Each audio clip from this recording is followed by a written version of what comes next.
High Street News tonight, a man is injured in Hull, the future of an NHS walk-in centre in Lincolnshire and a charity donation in Grimsby. And later in tonight's programme I'll be hearing tales of a Barton lad with Mervin dove. Before that, Jo Walker tells me about her experience of Hurricane Irma.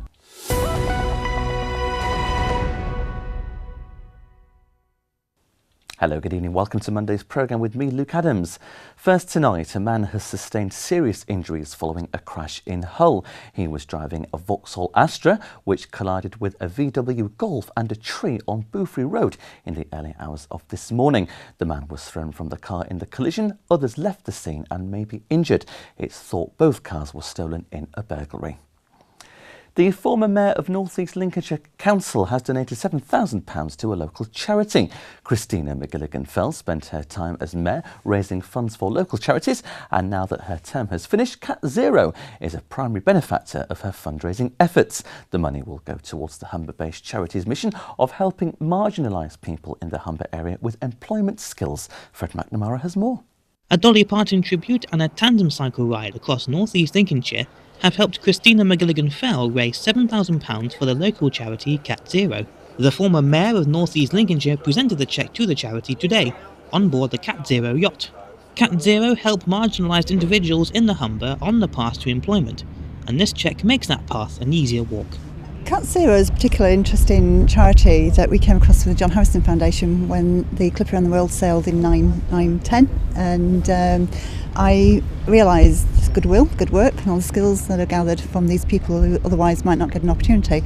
So for me it made perfect good sense to raise the awareness for a otherwise preconceived concept that it was for the elite. It certainly is not for that, as proven after 10 years. We've just heard down there the guy saying 70% success rate, and it's continued, and if anything I think we need to be looking at how to further, and perhaps even looking how to recruit more, how to put more funding into this. It saves on the economy, it's a win-win situation for everyone. It's fantastic. Christina's done a fantastic job here in Mayorship, and the £7,000 will go directly into our delivery programme, enabling more young people to be part of our programme. The money will actually fund people to actually come on our programme, so it'll fund up to 2 people to come onto our main programme, and we'll work with them up to 14 weeks, and as part of that there'll be a show-based programme. We'll support them with interview skills, and we'll handhold them to do with any personal issues they've had, and they'll also get the opportunity to sail on the yacht behind us. We don't have a problem finding people who want to come on our programmes. The problem we have is finding money, and the more we speak to people locally in North East Lincolnshire, the more support we're constantly getting from people to help us do this. So this is really helping us to meet the needs of the people and to the aspirations of the people to actually come on the programme and make some difference to their life. I think the most beneficial thing is to encourage others to actually be more aware of what's going on, and to support, and if not financially support, then give the support in your support by the goodwill, and to be understanding, and to know that there's always somebody there that needs a helping hand, and to contribute, not as I say necessarily by the finances, but just by doing the right thing and understanding. And I think that's what the Mayor has done this year. It's given a lot of awareness, a lot of understanding, and people have enjoyed that. Plans to close Lincolnshire's only NHS walk-in centre will lead to increased work for already overstretched GP practices and the city's A&E department. That's according to Unison. The centre on Monks Road in Lincoln will close if proposals are agreed by NHS Lincolnshire West Clinical Conditioning Group next week. Over 36,000 people will have to find alternative appointments at their doctor's surgery or A&E department. A protest march is taking place on Saturday at 1:30 p.m. from Castle Square in Lincoln. Police are appealing for witnesses after a man was assaulted in Hull. The incident happened in the early hours of Sunday morning when the 25-year-old was robbed in Queen's Gardens. His phone, house keys and a small amount of cash was stolen. He was found with head injuries and had been unconscious for 2 hours. He was taken to Hull Royal Infirmary for treatment and is now recovering at home. A private hire firm in Bridlington has ceased trading with immediate effect. Ian Sharp of Q Cars had his licence revoked by East Riding Council following concerns around safeguarding and public protection, record keeping and breaches of his licence. Mr Sharp was ordered to pay council costs of £5,000. It's the second time in 10 years that the council has revoked a private hire operator's licence. East Riding Council have voted in favour of granting a cafe a permanent licence. Cafe Velo in the town applied for a permanent licence which was rejected amid concerns from local residents. However, following a campaign by cyclists, the cafe's licence has been recommended for approval. A final decision is expected next week. Humberside Fire and Rescue Service has appointed a new Deputy Chief Fire Officer. Phil Shillitoe will become the Deputy after he was recommended by the Humberside Fire Authority. He takes over from Chris Blaxell, who has become the Chief following the retirement of Dean Sanders. Now, the smallest pub in the world is now in one of the world's most prestigious beer guides. The Signal Box Inn in Cleethorpes has made it into the CAMRA Good Beer Guide. The pub's approval by the guide comes after nearly a decade of making it one of Cleethorpes' most recognisable tourist attractions. Licensee Alan Coward puts the pub's success down to it being a community-driven hub. Well, it's amazing, really, when you think we're the smallest pub in the world, 8 foot by 8 foot. We've progressed over years. From extremely low beginnings to where we are now. We're getting somewhere near to the top of the pyramid. Around the area, I think we're classed as one of the higher quality pubs. We get through that much ale one wouldn't believe, and people enjoy the real atmosphere. So getting into this quality guide from CAMRA, which is independent, selected by CAMRA members within the North East Lincolnshire area, is just fantastic. Everybody helps everybody, and here it's like a community pub. There are some fantastic loyal regulars, whatever the weather, and it can get a bit bleak down here, and I think that's in some ways one of the attractions. You know, you haven't got wall-to-wall mirrors, wall-to-wall TVs. You actually have that strange thing that you've got to do, and that's communicate. Occasionally we'll get couples communicating via these mobile phones, but I actually say here we're allowed to talk to each other, and suddenly the phones disappear. But it's a wonderful venue, very strange, very quirky, and I thoroughly enjoy it.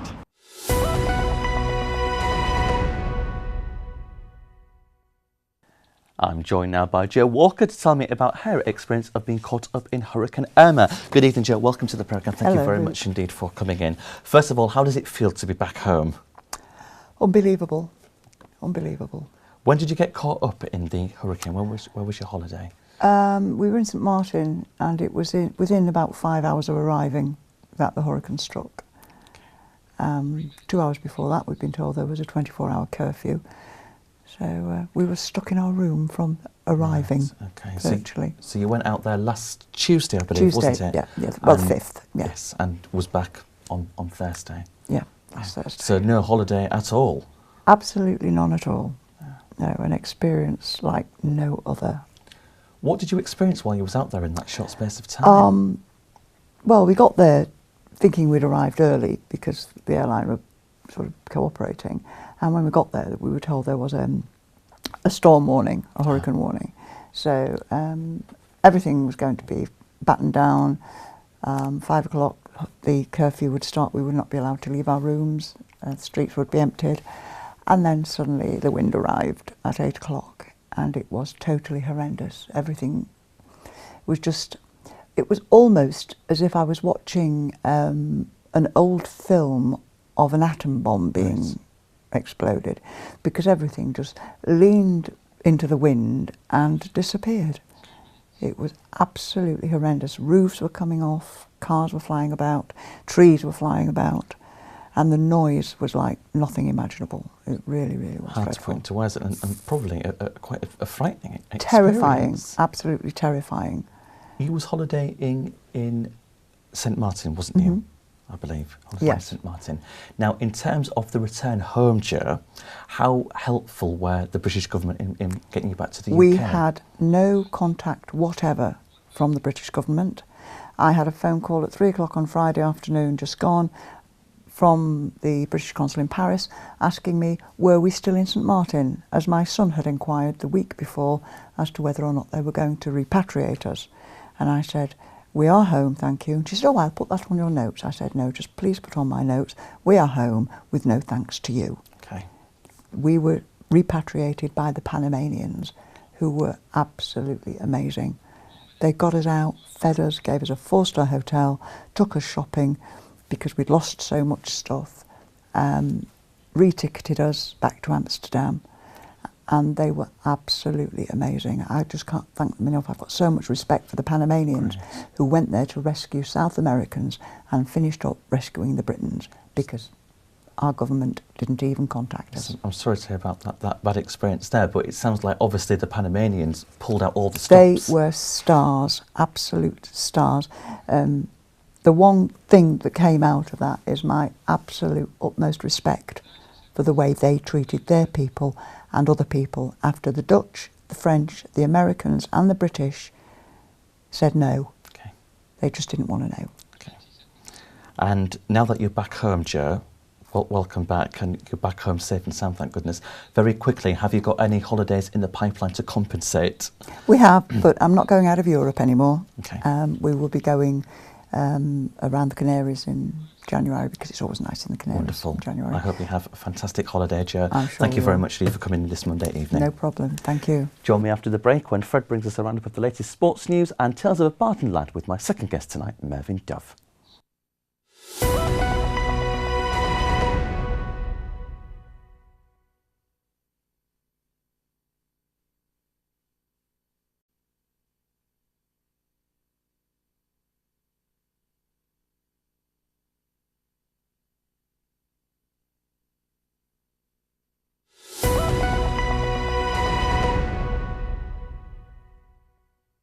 Welcome back, you're watching Estuary News. Still to come tonight, all the latest sports news with Fred and Mervin Dove with his tales of a Barton lad.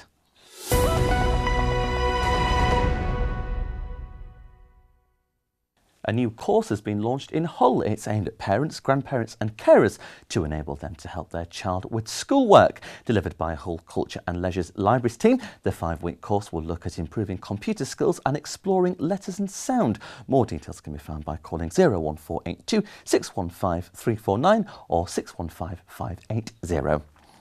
Cyclists helped celebrate the Grimsby Cycle Hub's birthday over the weekend. The organisation turned 4 on Saturday and held a celebration event. They provided visitors with bicycle health and safety checks, fitted reflectors and even provided cake. The company is based at Grimsby Town train station and offers a range of services for cyclists. East Riding Council are looking to increase the number of childminders across the county. They're holding a briefing session next week to encourage more people to register. This will lead to a 3-day course looking at the legal and practical issues involved in becoming a childminder. The session will be held on Thursday the 28th of September at Beverley Children's Centre in Coltman Avenue from 6:30 in the evening. North Lincolnshire Council has launched a new healthy lifestyle service.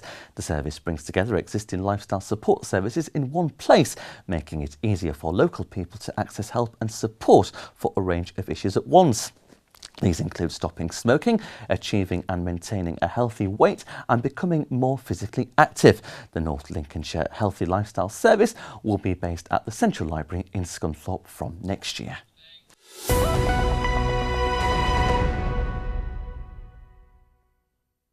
From bramble picking with his gran to driving petrol tankers with Petrofina, the tales of Barton lad Mervin Dove have been told in his autobiography. And I'm joined now by the man himself to tell me more. Good evening, Mervin. Welcome to the programme. Thank you very much indeed for coming in.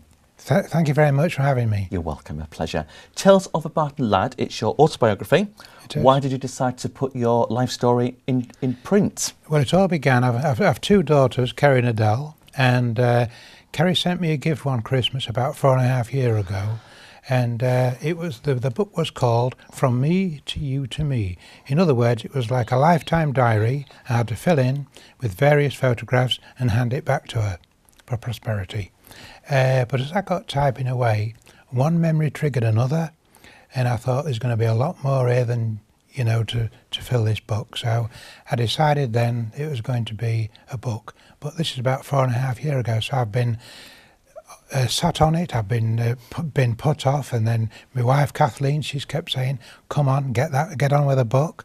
So I eventually got it done, and then I got a telephone call for some sign writing at the Humber Bridge Country Hotel, and discovered that they had an in-house publishing company called Dazer & Co. And they read through it, the proofreader read through it, thought it was really good, and the rest really is history. They went ahead and we've had it published. And the book is now published? Yes, it's now published, and the launch was last Friday night at the hotel. Okay, and it's obviously now available. It's available Where now. can people get the book from? Right, okay. We've got Partners Tea Room, Barton Number, Wilderspin Museum at Barton Number in Queen Street, the Wildlife Trust at the Point, that's in Barton, the Buttercross in Brake, the Cabin News at Waltham, Pennell's Garden Centre, where there'll be a book signing later on in the month, and then we've got Deepdale Garden Centre. They're stocking as well, that's just outside Barton. The Caister Dresser, the ladies stocking it there. And we've also got book signings on the 7th of October at Tesco's, at Hewitt Circus, at 9:30 to 11, and Caister Library following on in the afternoon. Excellent. So lots of places to get hold of the book. There is, thank you.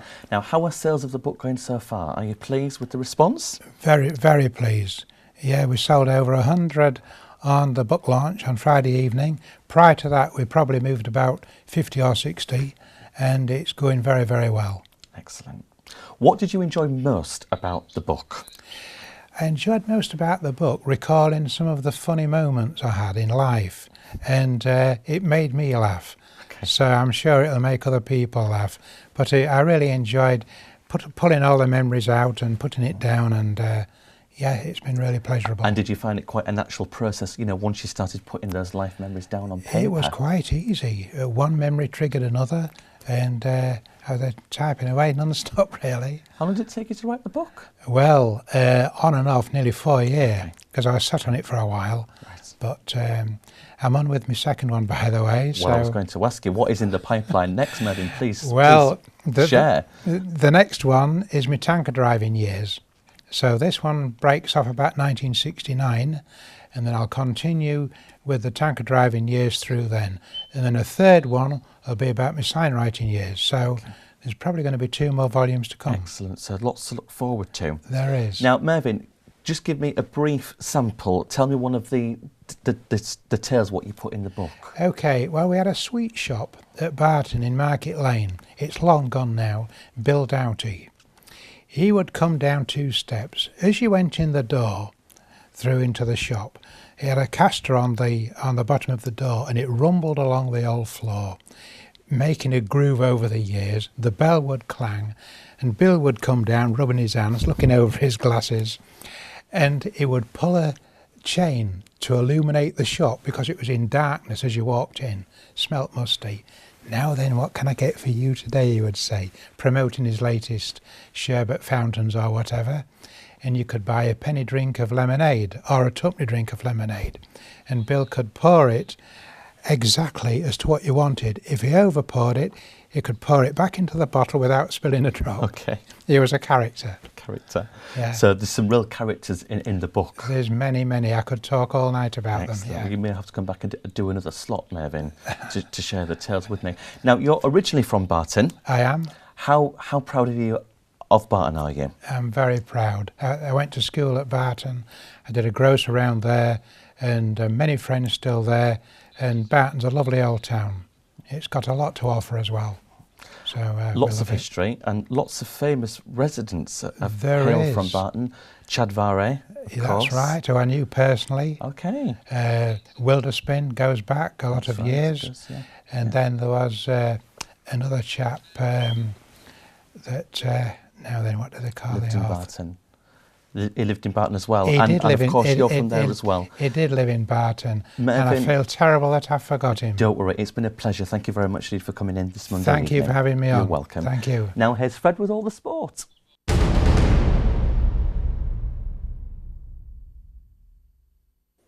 David Mailer has given an honest assessment of the Tigers' start to the season, but is confident improvements will be seen once Leonard Slutsky's side start to click.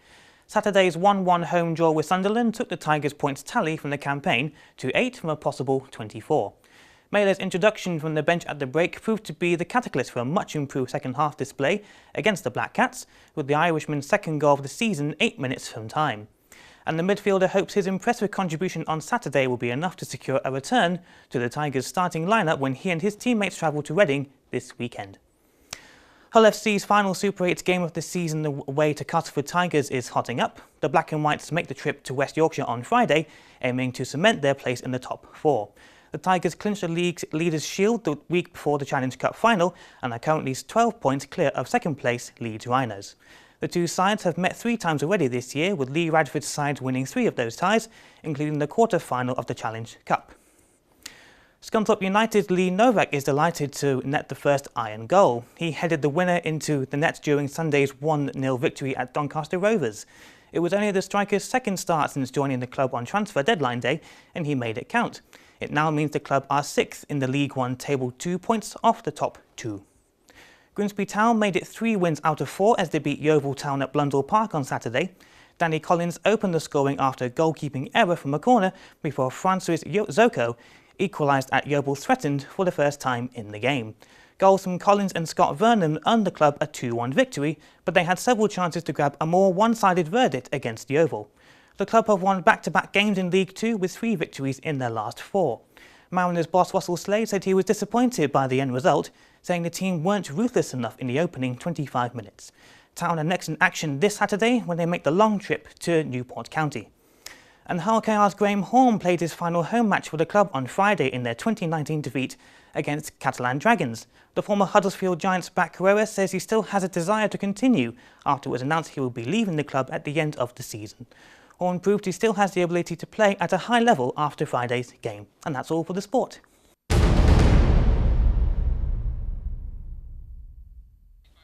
That's it for tonight, I'm afraid. If you have a news story, then please visit our Facebook or Twitter pages or email news@estuary.tv. You can also phone our news desk, which is a Grimsby number 01472315553, or write to us at the usual address, Estuary TV, Nuns Corner, Laceby Road, Grimsby, North East Lincolnshire, DN345BQ. Have a great Monday evening from all of us on the team. We'll see you same time tomorrow.